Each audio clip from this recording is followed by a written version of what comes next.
The thermostatic expansion valve, TXV or TEV, is a metering device designed to regulate the rate at which liquid refrigerant flows into the evaporator. By limiting the flow of refrigerant into the evaporator, the expansion valve causes the refrigerant to drop in pressure. This drop in pressure lowers the saturation point of the refrigerant. Managing the flow of refrigerant is essential to maximize the efficiency of the evaporator while limiting any excess liquid refrigerant from returning to the compressor. The thermostatic expansion valve should be located as close to the inlet of the evaporator as possible on the high side of the system. There are a few components and concepts of the expansion valve that you should be familiar with in order to understand how the expansion valve works. We'll start by identifying the refrigerant-filled sensing bulb, which is connected to the top of the power head with a capillary tube. Next we have the diaphragm. The diaphragm separates the pressure of the sensing bulb in the top of the power head from the pressure of the evaporator on the bottom side of the diaphragm. Finally, there is an adjustable pressure spring on the bottom side of the diaphragm.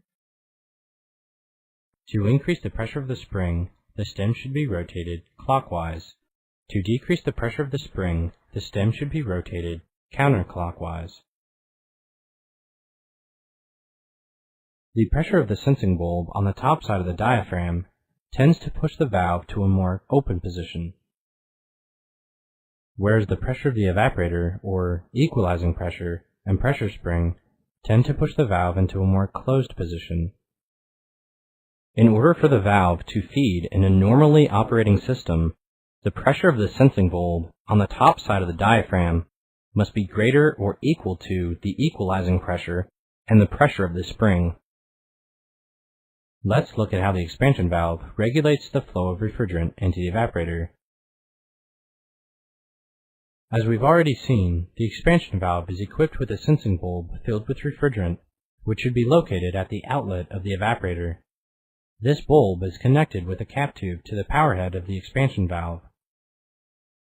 As the temperature at the outlet of the evaporator rises, so does the pressure of the gas within the bulb and the top side of the diaphragm. Once the pressure in the top of the power head reaches a certain point, the diaphragm is pushed down, which opens the expansion valve wider. This allows more liquid refrigerant to be fed into the evaporator. As the temperature at the outlet of the evaporator begins to decrease, so does the pressure within the sensing bulb and the top of the power head.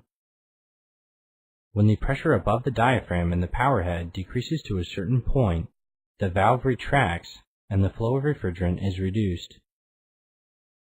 Hello everyone, thanks for watching our video.